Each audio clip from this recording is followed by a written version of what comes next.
ఆదికాండము 48వ అధ్యాయం. ఈ సంగతులైన తరువాత, ఇదిగో, నీ తండ్రి కాయిలాగా ఉన్నాడని ఒకడు యోసేపుతో చెప్పెను. అప్పుడతడు మనష్షే, ఎఫ్రాయిములు అను తన ఇద్దరు కుమారులను వెంటబెట్టుకొని పోగా, ఇదిగో, నీ కుమారుడైన యోసేపు నీ యొద్దకు వచ్చుచున్నాడని యాకోబునకు తెలుపబడెను.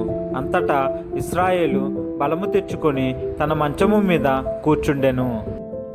యోసేపును చూచి, కనాను దేశమందలి లూజులో సర్వశక్తి గల దేవుడు నాకు కనబడి నన్ను ఆశీర్వదించి, ఇదిగో, నీకు సంతానాభివృద్ధి పొందించి నిన్ను విస్తరింపచేసి నీవు జనముల సమూహమగునట్లు చేసి నీ తరువాత నీ సంతానమునకు ఈ దేశమును నిత్య స్వాస్థ్యముగా ఇచ్చేదనని సెలవిచ్చెను. ఇదిగో, నేను ఐగుప్తునకు నీ యొద్దకు రాకమునుపు ఐగుప్తు దేశంలో నీకు పుట్టిన నీ ఇద్దరు కుమారులు నా బిడ్డలే. రూబేను, షిమ్యోనుల వలె ఎఫ్రాయిము, మనష్షే నా బిడ్డలై యుందురు. వారి తరువాత నీవు కనిన సంతానము నీదే. వారు తమ సహోదరుల స్వాస్థ్యమును బట్టి వారి పేర్ల చొప్పున పిలువబడుదురు. పద్దనారాము నుండి నేను వచ్చుచున్నప్పుడు ఎఫ్రాతాకు ఇంకా కొంత దూరమున నుండగా మార్గమున రాహేలు కనాను దేశములో నా ఎదుట మృతి పొందెను. అక్కడ బెత్లెహేమను ఎఫ్రాతా మార్గమున నేను ఆమెను పాతిపెట్టి తినని యోసేపుతో చెప్పెను. ఇశ్రాయేలు యోసేపు కుమారులను చూచి వీరెవరని అడుగగా, యోసేపు, వీరు నా కుమారులు, వీరిని ఈ దేశమందు దేవుడు నాకు అనుగ్రహించినని తన తండ్రితో చెప్పెను. అందుకతడు, నేను వారిని దీవించుటకు నా దగ్గరకు వారిని తీసుకొని రమ్మనెను. ఇశ్రాయేలు కన్నులు వృద్ధాప్యము వలన మందముగా ఉండెను గనుక అతడు చూడలేకపోయెను. యోసేపు వారిని అతని దగ్గరకు తీసుకొని వచ్చినప్పుడు అతడు వారిని ముద్దు పెట్టుకొని కౌగులించుకొనెను.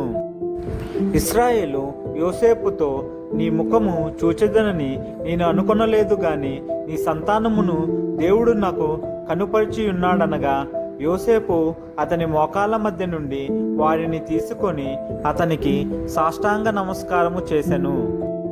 తరువాత యోసేపు ఇశ్రాయేలు ఎడమ చేతి తట్టున తన కుడి చేత ఎఫ్రాయిమును, ఇశ్రాయేలు కుడి చేతి తట్టున తన ఎడమ చేత మనష్షేను పట్టుకొని వారిద్దరిని అతని దగ్గరకు తీసుకొని వచ్చెను.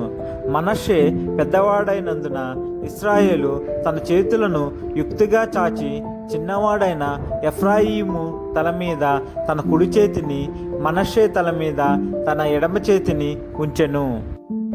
అతడు యోసేపును దీవించి, నా పితరులైన అబ్రహాము, ఇస్సాకులు ఎవని ఎదుట నడుచుచుండిరో ఆ దేవుడు, నేను పుట్టినది మొదలుకొని నేటి వరకును ఎవడు నన్ను పోషించెనో ఆ దేవుడు, అనగా సమస్తమైన కీడులలో నుండి నన్ను తప్పించిన దూత ఈ పిల్లలను ఆశీర్వదించునుగాక. నా పేరును అబ్రహాము, ఇస్సాకులను, నా పితరుల పేరును వారికి పెట్టబడునుగాక.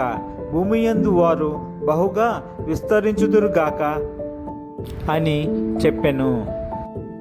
యోసేపు ఎఫ్రాయిము తల మీద తన తండ్రి కుడి చెయ్యి పెట్టుట చూచినప్పుడు అది అతనికిష్టము కాకపోయెను గనుక అతడు మనష్షే తల మీద పెట్టించవలెనని తన తండ్రి చెయ్యి ఎఫ్రాయిము తల మీద నుండి ఎత్తి, నా తండ్రి, అట్లు కాదు, ఇతడే పెద్దవాడు, నీ కుడి చెయ్యి ఇతని తల మీద పెట్టుమని చెప్పెను.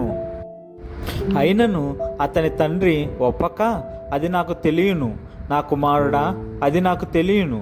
ఇతడును ఒక జనసమూహమై గొప్పవాడగును గాని ఇతని తమ్ముడు ఇతని కంటే గొప్పవాడగును. అతని సంతానము జనముల సమూహమగునని చెప్పెను. ఆ దినమందు అతడు వారిని దీవించి, ఎఫ్రాయిము వలెను మనష్షే వలెను దేవుడు నిన్ను చేయునుగాకని ఇశ్రాయేలీలు నీ పేరు చెప్పి దీవించెదరనెను. అలాగు అతడు మనష్షే కంటే ఎఫ్రాయిమును ముందుగా ఉంచెను. మరియు ఇశ్రాయేలు, ఇదిగో, నేను చనిపోవుచున్నాను, అయినను దేవుడు మీకు తోడయ్యుండి మీ పితరుల దేశమునకు మిమ్మును మరలా తీసుకొని పోవును. నేను నీ సహోదరుల కంటే నీకు ఒక భాగము ఎక్కువగా ఇచ్చి తిని, అది నా కత్తితోనూ నా వింటితోనూ అమోరీల చేతిలో నుండి తీసుకొంటినని యోసేపుతో చెప్పెను.